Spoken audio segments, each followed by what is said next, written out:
Bonjour à tous, j'espère que vous allez bien. Alors dans cette vidéo, nous allons parler de comment favoriser l'autonomie de votre enfant. Donc c'est très simple, vous allez voir, j'espère que vous allez apprendre un petit peu dans cette vidéo. Nous allons parler de comment s'habiller seul, comment l'aider à s'habiller seul. Et dans un deuxième temps, comment lui apprendre à manger tout seul. Allez, c'est parti. Alors, tout d'abord, sachez que pour s'habiller seul, ils peuvent commencer dès l'âge de 2 ans. Donc, au départ, ça va être plus facile pour eux de se déshabiller seul plutôt que de s'habiller. C'est le geste qui est plus facile tout simplement. Et en plus, ça va avec le début de la propreté. 2 ans, ils sont quasiment tous capables d'aller faire pipi au pot. Donc n'hésitez pas à instaurer des petits rituels pour commencer aussi ça.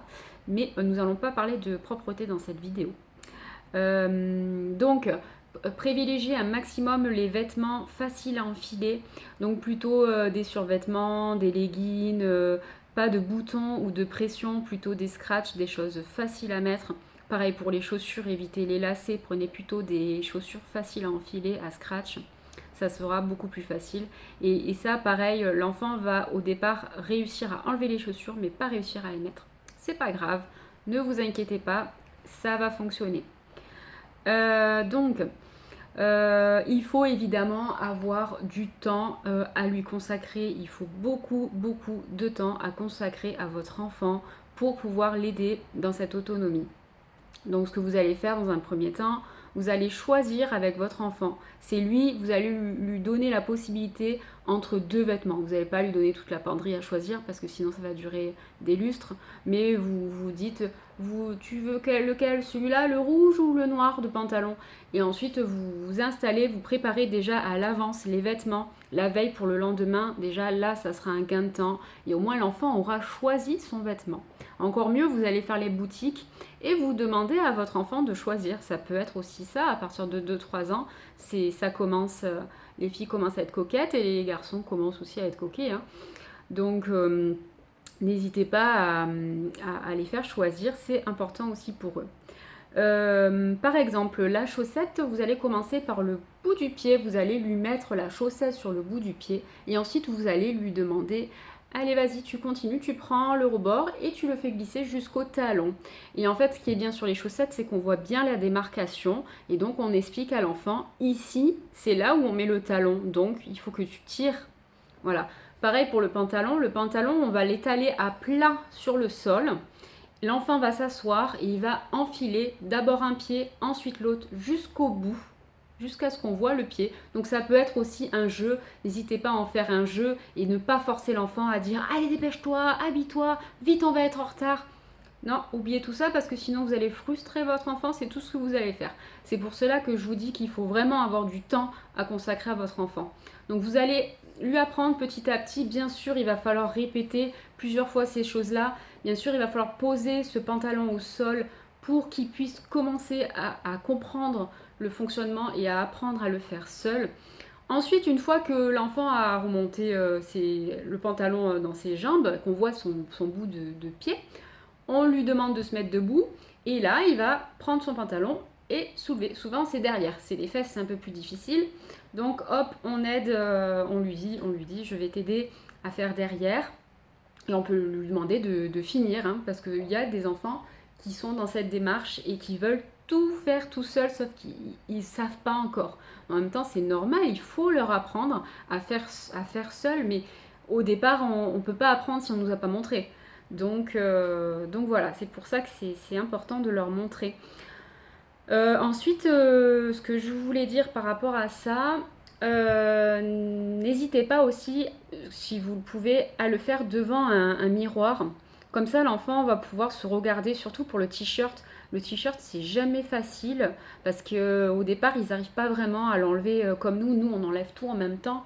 Eux, ils vont d'abord enlever, en fait, ils vont faire comme ça pour le bras et ensuite l'autre bras. Donc, prenez plutôt des t-shirts assez amples qui soient plus faciles à enlever. Pour la veste, il y a le système du papillon. J'ai pas de veste ici sous la main. Ça, on la prend à partir de 3 ans plutôt, hein, parce qu'avant, je trouve que c'est un peu jeune. J'ai pas de veste, sinon je vous aurais montré. En gros, vous installez votre veste sur le sol. L'enfant va venir prendre la veste et hop, elle va le mettre par derrière et enfiler les bras. Je sais pas si c'est clair.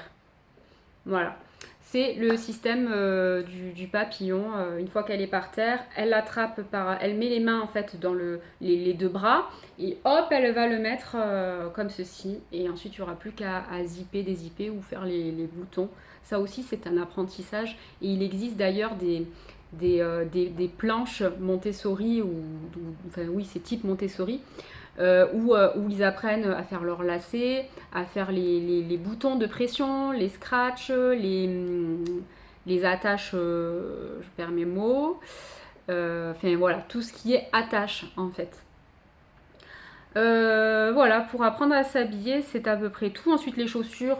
Je sais qu'il y a certaines marques comme Kickers où ils proposent les couleurs et du coup ça c'est bien, ça donne un repère à l'enfant, pied droit, pied gauche. Mais ce que vous pouvez faire c'est coller une gommette rouge-bleu pour dire droite ou gauche. Et du coup ça va aussi apprendre ce système-là de droite et de gauche pour pouvoir avoir le bon pied car ça longtemps ils se trompent. Et ma fille a bientôt 5 ans et elle se trompe encore. Voilà, mais bon, c'est pas bien grave de toute façon. On leur dit, parce que souvent elle me demande c'est le bon pied, maman. Je dis bah est-ce que t'es bien dedans? Et c'est là qu'elle me dit non. Donc en effet, c'est que c'est pas le bon pied. Donc c'est pas grave, elle le réajuste et puis elle remet sa chaussure toute seule. Il faut jamais dramatiser. Il faut pas les stresser, à leur dire c'est pas bien, dépêche-toi. Non, il faut vraiment leur laisser le temps. Ils ont le temps, tout ça, de s'habiller, de se déshabiller tout seul. Mais c'est bien de les préparer déjà dès 2 ans. Ensuite, on va parler de manger tout seul. Donc ça, ils peuvent, dès l'âge de 12 mois, en fait, dès l'âge où ils sont confortablement assis, qui savent manger des morceaux, et voilà. Donc en fait, dans l'idéal, il faudrait leur mettre une table à leur hauteur avec des petites chaises où ils ont les pieds qui touchent le sol. C'est beaucoup mieux pour eux d'être bien installés. C'est comme nous, quand on mange à table, on aime avoir les pieds qui touchent le sol. Ben, pour eux, c'est pareil. La chaise haute, évitez, c'est vraiment pour les bébés, parce que c'est l'adulte qui va donner à manger à l'enfant. Mais là, une fois que l'enfant est capable de manger seul, mettez-le à table, c'est beaucoup mieux. Ensuite, n'hésitez pas avec l'enfant, les plus grands de 2 ans, par exemple, si vous êtes assistante maternelle, on va prendre un enfant, on va choisir un enfant et on va lui dire bah, tu vas m'aider à mettre la table. Donc on va installer une belle nappe ou des sets de table, un par enfant. On va installer une assiette par enfant et les couverts, les verres, la carafe. Alors pareil, la carafe, choisissez une petite carafe. Comme ça, on met un petit peu d'eau et chaque enfant va se servir de l'eau. Bien sûr, il y aura des accidents, il y aura de l'eau à côté, c'est pas grave. On prévoit un torchon à côté et l'enfant qui a renversé son verre d'eau, il va l'essuyer. Pareil pour les bavoirs, donc chaque enfant aura sa petite place habituelle. Ensuite, on prévoit aussi un gant de toilette pour se débarbouiller, devant un miroir dans l'idéal si vous en avez un. C'est plus facile, comme ça il se gère seul. Et ensuite, une fois que l'adulte va amener le plat chaud, chaque enfant va se servir la quantité désirée. Comme ça, au moins, ça leur permet aussi d'apprendre à se servir. Et n'hésitez pas aussi, avant de passer à table, à instaurer des petits rituels. Ils savent que c'est l'heure du repas quand on se lave les mains, par exemple. Ou quand on va chanter une petite comptine et qu'on va se dire bon appétit. C'est très important à cet âge-là, les rituels, on y tient beaucoup. N'hésitez pas aussi à présenter de la belle vaisselle, voilà, une table bien présentée, ça fait toujours plaisir aussi bien aux adultes qu'aux enfants. Donc pour eux c'est pareil. Oui, alors au début il va en avoir forcément de partout, même s'il y a un bavoir, il risque d'avoir des assiettes qui tombent, des verres qui tombent. Ne dramatisez pas, ne vous mettez pas en colère, c'est pas grave. Vous ramassez, l'enfant ramasse avec vous, c'est encore mieux parce que ça lui apprend. Mais voilà, jamais dans la frustration, jamais dans la colère, parce que sinon l'enfant va vraiment le ressentir ouais, il va être frustré, quoi. Il va vraiment se dire mince, j'ai fait une grosse bêtise. Alors que non, ce n'est pas grave. En fait, il l'apprend. Donc c'est comme ça qu'on apprend, c'est en faisant des erreurs. Ensuite, à la fin du repas, si vous voyez vraiment que ça commence à tarder, que ça fait déjà 3 quarts d'heure qu'il est à table, qu'il commence à fatiguer, hein, parce qu'un enfant, ça fatigue à pouvoir manger seul, et bien là, vous allez lui proposer votre aide. Est-ce que tu veux que je t'aide à finir? Par exemple, à finir le reste du yaourt. Souvent, il reste un peu au fond, donc on l'aide. Tac, tac, tac, je relis un petit peu mes notes, désolée. Oui, n'hésitez pas aussi à présenter tout ce que l'enfant va manger et de manger dans l'idéal la même chose que lui, c'est encore mieux. De dire c'est bon ce qu'on a fait à manger.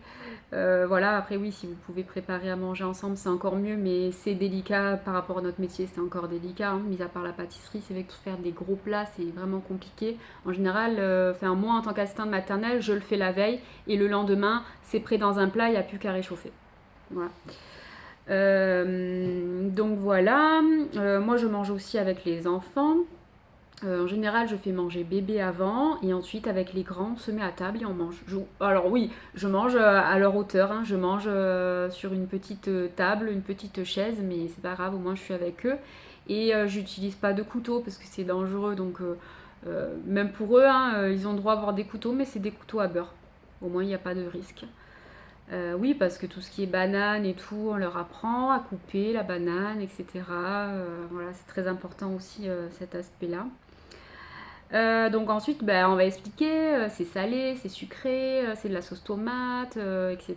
Mais d'où ça vient, la tomate voilà, on va discuter, le repas va se passer de façon conviviale, c'est très important.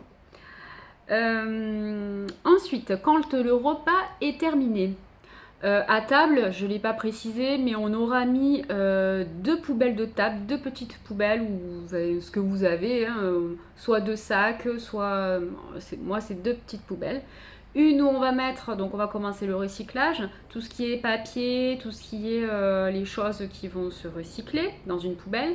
Et dans l'autre poubelle, ça sera en fait les aliments que les enfants n'ont pas mangés. Tout ce qui est les épluchures d'orange, etc., les restes alimentaires, parce que chez nous, on fait le compost. Comme on a un potager, j'apprends aussi aux enfants à faire le compost. Donc, ils ont toute cette notion-là. Voilà, donc ça une fois que c'est fait. Et ensuite, on a un plateau avec toute la vaisselle. On met toute la vaisselle dessus. Et ensuite, il n'y a plus qu'à mener dans la cuisine. Donc, en général, je demande à un enfant de prendre avec moi les sacs. Donc, je ferme bien les sacs et je donne à l'enfant. Et il me suit dans la cuisine. Et moi, je mets mon plateau dans la cuisine ainsi que les sacs poubelles. Ensuite, on retourne dans la salle. Et on se débarbouille, donc chaque enfant va se débarbouiller avec son gant de toilette, les mains et la bouche, on va se débarbouiller devant un miroir. Chaque enfant le fait lui-même. Parfois j'ai besoin de repasser un petit peu, mais en général ils s'en sortent plutôt bien. Donc ça aussi, ça fait partie de l'autonomie, ils se débarbouillent seuls. Voilà pour la nourriture. Et ensuite, une fois qu'on a fini, on enlève la nappe, on la met dans la machine à laver, qui est dans la salle juste à côté. Et on va aussi passer un petit coup sur la table, un petit spray avec du vinaigre blanc ou même de l'eau, hein, de l'eau avec un peu de savon dedans. Et on va essuyer avec l'éponge, donc c'est l'enfant qui va le faire. Et ça, ils adorent le faire. Ils adorent faire le ménage, c'est génial. S'il y en a par terre, pareil, il va pouvoir prendre une petite balayette et enlever les miettes de pain, par exemple, et le jeter dans la poubelle. Etc. Donc favoriser un maximum cette autonomie. Pareil pour le changement de couche. En ce moment j'y suis avec un petit qui est en plein apprentissage. Je lui demande d'enlever son pantalon, ses chaussettes et sa couche. Il le met lui-même dans la poubelle et quand c'est juste un pipi, je lui mets son petit liniment ou la lingette, ça dépend l'enfant ce qu'il utilise, et il se nettoie tout seul. Alors des fois je passe derrière, mais en général il le fait assez autonomement, il le fait bien. Et ensuite il jette son papier dans la poubelle et il remet sa couche. Voilà. Donc voilà, après, je trouve que c'est très important de favoriser l'autonomie. J'espère que cette vidéo vous aura plu. N'hésitez pas à vous abonner par ici et pour voir du coup les prochaines vidéos que je pourrai vous faire et à liker et commenter cette vidéo si elle vous a plu. Et je vous dis à très bientôt. Ciao ciao!